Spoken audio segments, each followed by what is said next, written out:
Hi, welcome back to Game Geeks. I'm your host, Kurt Wiegel. Today's episode, The Savage World of Solomon Kane. Ladies and gentlemen, what you see before you is, in my opinion, one of the best role-playing books I have read in a really long time. First of all, it runs based off of the Savage World system, which we reviewed a couple episodes back. Go back and watch that if you haven't watched it yet. I'll be waiting.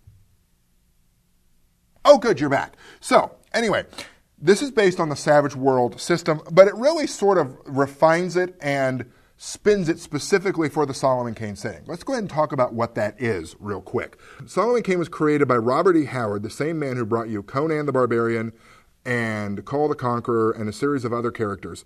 Honestly, Conan is his bread and butter. That's what everyone remembers. Solomon Kane is a fairly close second, though.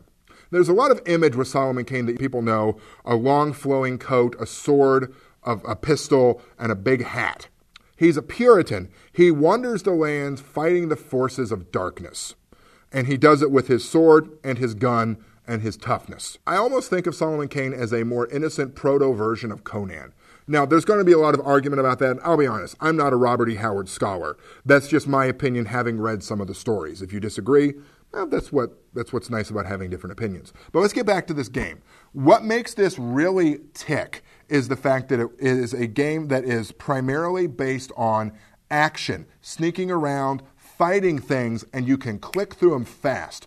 One of the great things about this is a plot point game. So what it does is, in the back half of the book, after the rules, and this, unlike Deadlands Reloaded, this gives you all of the rules included in this. All of Pinnacle Entertainment Group's licensed settings give you the Savage World rules carried in the book. So this has everything you need to play.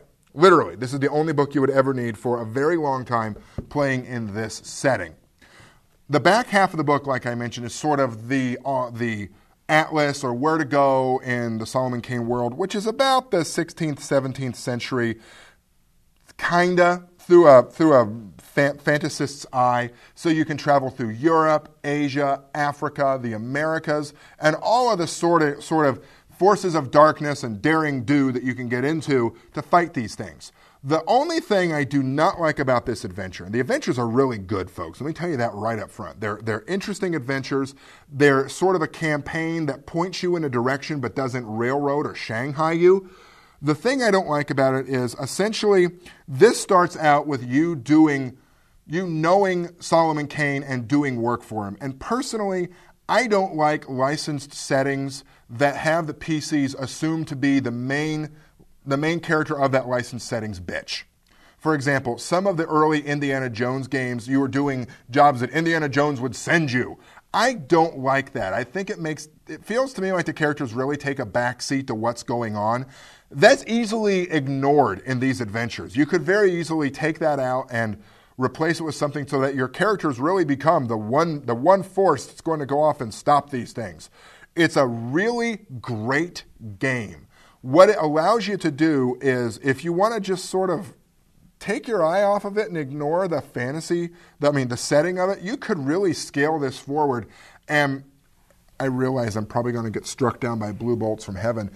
This could almost allow you to have sort of an alternative Angel Buffy style game that would really, if you want to move away from Unisystem, or if Unisystem is just not your cup of tea, this would really sort of allow you to do that, and has magic built in, and like divine magic and sorcery and shamanism, and a real big bestiary and nasty critters to fight.